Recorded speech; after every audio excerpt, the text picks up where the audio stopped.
Real estate এজেন্টের হচ্ছে যে ইনফরমেশন কিভাবে কালেক্ট করবেন ওটা একটু করে দেখাই দিচ্ছি, সময় কম আছে। ওকে। বাইরে যদি বলে যে যে হচ্ছে যে বাড়িগুলা সেল হবে, ওগুলার হচ্ছে যে এজেন্টদের ইনফরমেশন হচ্ছে যে আমার লাগবে, অথবা আহ, যেই বাড়িগুলো সেল করতেছে ওরকম না বলেও শুধু এতটুকু বলতে পারে যে হচ্ছে যে আমার এজেন্টের হচ্ছে যে লিড লাগবে, রিয়েল এস্টেট এজেন্টের। তো তখন হচ্ছে যে আপনি এই ওয়েবসাইটে আসতে পারেন, অথবা আরো কয়েকটা ওয়েবসাইট আছে, ওগুলো আমি পরে দেখাবো।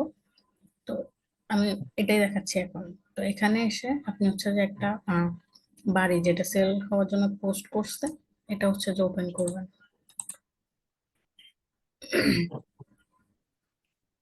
ওপেন করার পর সে হচ্ছে যে যে বাড়িটা সেল হচ্ছে ওটা যদি অ্যাড্রেস চায়, আপনি এখান থেকে এই অ্যাড্রেসটা কপি করবেন। এখানে আমার একটা কাজ আছে, ওটার জন্য আমি স্যাম্পল করছিলাম। তো এখানে হচ্ছে যে এই অ্যাড্রেসটা, তারপরে এখন এই বাড়িটা যে সেল হচ্ছে, হ্যাঁ, এটা সত্যি কিনা নাকি আমি মিথ্যা হচ্ছে যে একটা অ্যাড্রেস দিয়ে দিছি। তো ওটার জন্য আপনি হচ্ছে যে এখান থেকে ইউআরএল যেটা আছে এটা কপি করে লিস্ট করবেন। উপরে ইউআরএলটা আমি কপি করে দিব। হ্যাঁ, তারপরে হচ্ছে যে এই বাড়িটা কোন এজেন্ট সেল করতেছে, কোন কোম্পানি থেকে সেল করতেছে। এজেন্ট হচ্ছে যে উনি, আর কোম্পানি যেটা সেটা হচ্ছে যে এখানে নিচে আছে। আপনি ডিরেক্ট হচ্ছে যে এজেন্টের নামে ক্লিক করবেন। ক্লিক করার পর এখানে এজেন্টের হচ্ছে যে আবার একটা রিভিউ আছে। যদি বলে যে এজেন্টের রিভিউ দেওয়ার জন্য, আপনি এখান থেকে রিভিউটা লিস্ট করবেন। তারপরে এই এজেন্টের ফোন নাম্বার আপনি এখান থেকে কালেক্ট করবেন। নামটাও হচ্ছে যে আপনি এখান থেকে কালেক্ট করবেন। আমার কাছে এত কিছু চাই না, ওই জন্য আমি আমার এখানে লিস্ট করা নাই। আচ্ছা, তারপরে প্রোফাইল লিংক যদি বলে যে এজেন্টের প্রোফাইল লিংকটা আমাকে দাও, তখন হচ্ছে যে এটা যে এজেন্টের প্রোফাইল লিংক, আপনি এখান থেকে এই লিংকটাকে কপি করবেন। কপি করে এটা হচ্ছে যে এখানে প্রোফাইল লিংকে পেস্ট করবেন। তারপরে একটা হচ্ছে যে তো এটা কিসের প্রোফাইল, মানে এটা কোন এটা এজেন্ট এজেন্ট, প্রোফাইল? এজেন্ট এটা ওনার, উনি হচ্ছে যে মানে বাড়িঘর সেল করে আর কি, কিনে সেল করে এরকম রিয়েল এস্টেট। ওয়েবসাইটের মধ্যেই আছে না? এটা ওয়েবসাইটের মধ্যেই আছে। হ্যাঁ, এটা ওয়েবসাইটের মধ্যে আছে। ওই যে আমি নামে ক্লিক করছি এখানে, এখানে প্রেজেন্টেড বাই, এই যে এজেন্টের নাম দেওয়া আছে নিচে এখানে।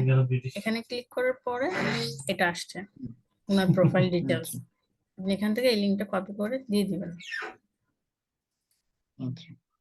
তারপরে যদি চায় যে তার এভারেস্ট হচ্ছে যে প্রাইস, বা হচ্ছে যে লাস্ট 24 মান্থে হচ্ছে যে কত সেল করছে না করছে, ওটার ডিটেলস আপনি এখান থেকে পাবেন। মানে বায়ার আপনার কাছে যা যা চাইবে আপনি হচ্ছে যে সবকিছু এখানে পাবেন।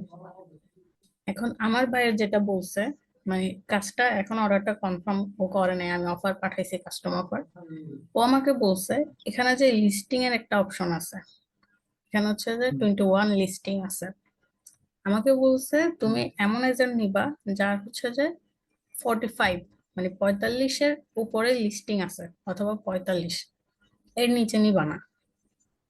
তো বায়ার হচ্ছে যে আচ্ছা আপনাকে বলতে পারে যে তুমি এত লিস্টিং যার আছে, আহ, মনে করেন যে আমাকে তো বলছে 45-এর উপরে, আপনাকে বললো যে হুম 30-এর উপরে বা 100-এর উপরে, হ্যাঁ, 50-এর হুম উপরে, হুম তুমি ওরকম লিস্ট করো। তাহলে আপনি ওরকম লিস্ট করবেন। মনে করেন আপনাকে 50-এর উপরে যে আছে ওকে লিস্ট করতে হুম। বলছে, তাহলে আপনি এই এজেন্টটাকে বাদ দিয়ে দিবেন। আপনি আরেকটা হোম ওপেন করবেন, ওখানে দেখবেন যে তার লিস্টিংটা কত আছে, আপনি তাকে লিস্ট করবেন। 1 মিনিট আছে, ওয়েবসাইটে চলে যাই। সময়টা তো দৌড়াইতে হবে আমার, তেমন মনে হচ্ছে আমি কিছুক্ষণ আগে আসছি। ওয়েবসাইটে যখন আসবেন, এটা তার পার্সোনাল ওয়েবসাইটও হতে পারে, কোম্পানির ওয়েবসাইটও হতে পারে। পার্সোনাল ওয়েবসাইট হলে ভালো, ইমেল অ্যাড্রেস পেয়ে যাবেন, কোম্পানির হলেও ভালো পেয়ে যাবেন। এখানে ফোন নাম্বার দেওয়া হুম আছে, দেন হচ্ছে যে নাম তো নিচ্ছি, আমাদের দরকার শুধু একমাত্র ইমেল অ্যাড্রেস। ইমেল অ্যাড্রেস কোম্পানির মধ্যে ওয়েবসাইটে আসলে এমনিতেই পেয়ে যাবেন। ওটা কোম্পানির ইমেল অ্যাড্রেস না? এই যে এটা হচ্ছে যে ওর পার্সোনাল ওয়েবসাইট, তো তো এটা ওর আচ্ছা আচ্ছা। পার্সোনাল হচ্ছে যে ইমেল পেয়ে গেছেন এখানে, তো ইমেলটা নিয়ে ওকে। পেস্ট করে দিবেন।